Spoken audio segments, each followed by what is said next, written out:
आप सभी श्री हरि विष्णु भक्तों को नमस्कार। स्वागत है अनुकरणीय सनातन पर। आज मैं आपको चैत्र मास के कृष्ण पक्ष की पाप मोचनी एकादशी व्रत की कथा सुनाने जा रही हूँ। आइए श्रवण करते हैं पावन कथा। सभी बोले श्रीमन नारायण नारायण हरि हरि, भजमन नारायण नारायण हरि हरि। श्री हरि विष्णु भगवान की जय। अर्जुन ने भगवान श्री कृष्ण से कहा, हे मधुसूदन, आपने फागुन मास के शुक्ल पक्ष की एकादशी अर्थात आमल की एकादशी के बारे में विस्तार पूर्वक बतलाया। चैत्र माह के कृष्ण पक्ष में आने वाली एकादशी का क्या नाम है तथा उसकी विधि क्या है? कृपया करके आप मेरी बढ़ती हुई जिज्ञासा को शांत करें। भगवान श्री कृष्ण ने कहा, हे अर्जुन, चैत्र मास के कृष्ण पक्ष की एकादशी को पाप मोचनी एकादशी के नाम से जाना जाता है। एक बार की बात है कि पृथ्वीपति राजा मानधाता ने लोमश ऋषि से यही प्रश्न किया था जो तुमने मुझसे किया है।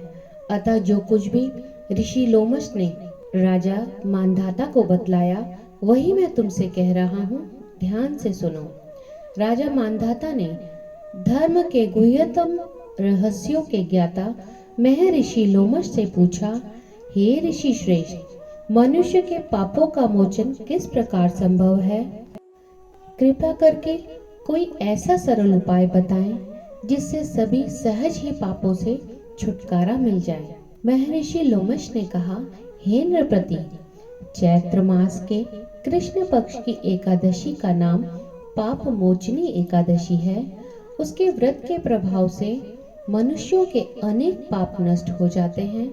मैं तुम्हें इस व्रत की कथा सुनाता हूँ, ध्यान पूर्वक श्रवण करो। प्राचीन काल में चैत्रक नाम का एक वन था। उसमें अप्सराएं किन्नरों के साथ विहार किया करती थी। वहां सदैव वसंत का मौसम रहा करता था, अर्थात उस जगह सदा नाना प्रकार के पुष्प खिले रहते थे।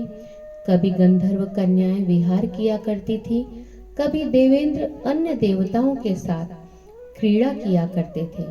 उसी वन में मेधावी नाम के एक ऋषि भी तपस्या में लीन रहते थे। वे शिव भक्त थे। एक दिन मंजू घोषा नाम की एक अप्सरा ने उनको मोहित कर उनकी निकटता का लाभ उठाने की चेष्टा की।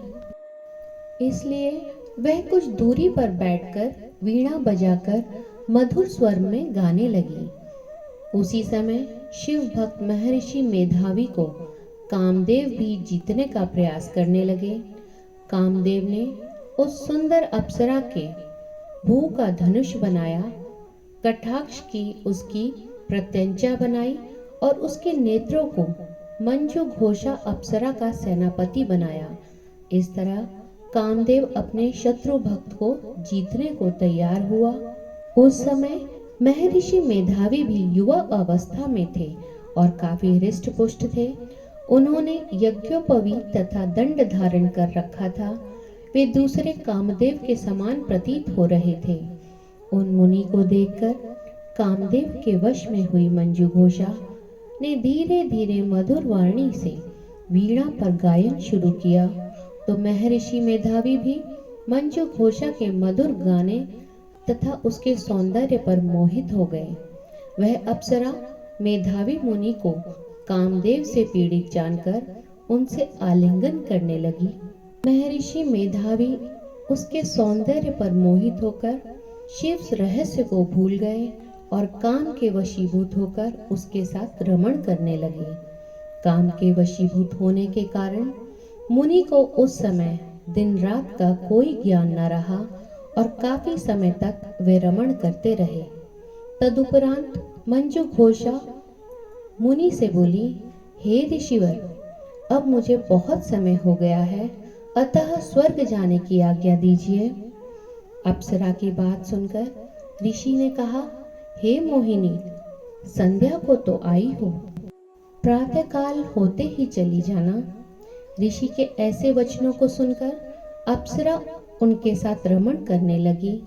इसी प्रकार दोनों ने साथ साथ बहुत समय बिताया। मंजू घोषा ने एक दिन ऋषि से कहा, हे विप्र, अब आप मुझे स्वर्ग जाने की आज्ञा दीजिए। मुनि ने इस बार भी वही कहा, हे रूपसी, अभी ज्यादा समय व्यतीत नहीं हुआ है, कुछ समय और ठहरो। मुनि की बात सुन अप्सरा ने कहा, हे ऋषिवर, आपकी रात तो बहुत लंबी है।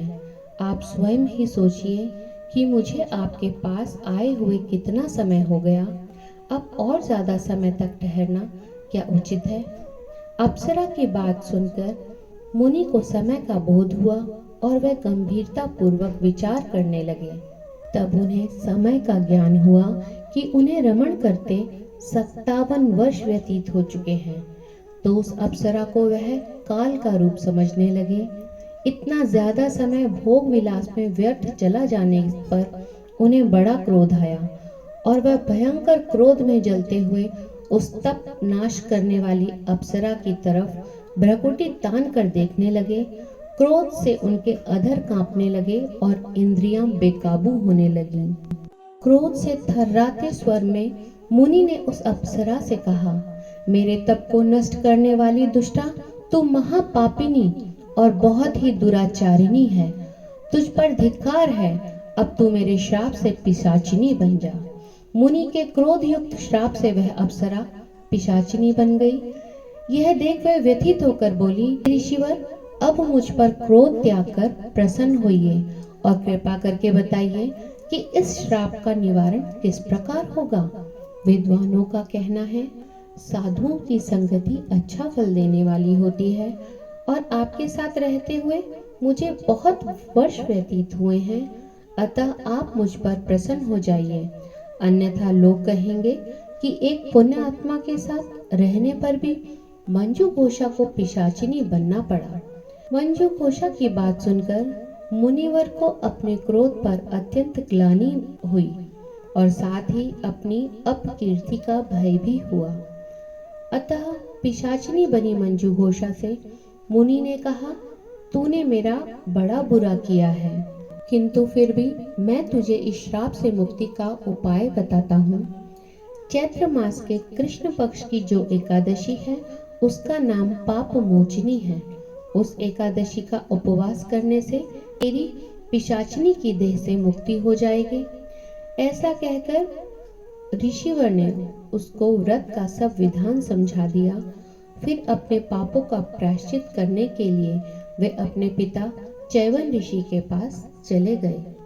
चैवन ऋषि ने अपने पुत्र मेधावी को देखकर कहा, हे पुत्र, ऐसा क्या किया है तूने कि तेरे सभी तप नष्ट हो गए हैं, जिससे तुम्हारा समस्त तेज मलिन हो गया है। मेधावी मुनि ने लज्जा से अपना सर झुकाकर कहा, पिताश्री, मैंने एक अप्सरा से रमण करके बहुत बड़ा अनर्थ और पाप किया है।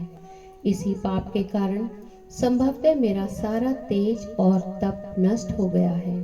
कृपा करके आप इस पाप से छूटने का उपाय बतलाइए।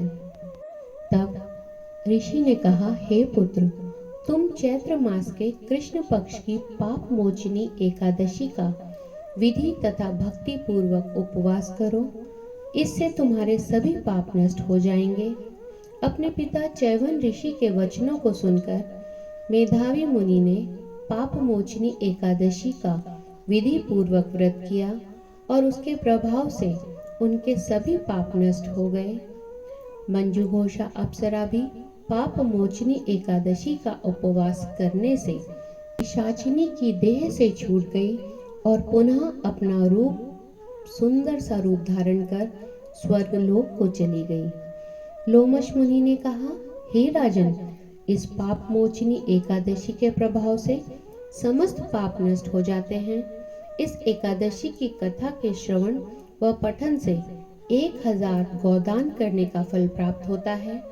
इस उपवास के करने से ब्रह्म हत्या करने वाले, स्वर्ण चुराने वाले, मद्यपान करने वाले, आगमयागमन करने वाले आदि भयंकर पाप भी नष्ट हो जाते हैं। और मनुष्य को अंत में स्वर्ग लोक की प्राप्ति होती है। सभी बोले श्री हरि विष्णु भगवान की जय। श्रीमन नारायण नारायण हरि हरि, भजमन नारायण नारायण हरि हरि। श्री हरि विष्णु जी से विनम्र प्रार्थना है कि हे प्रभु, जो भी भक्त आपकी इस कथा को सुन रहा है, आप उसकी सभी मनोकामनाएं पूर्ण करते हुए उसके सभी पापों को नष्ट करने की कृपा करें। श्री हरि विष्णु भगवान की जय। इस कथा को सुनने के लिए आप सभी का धन्यवाद।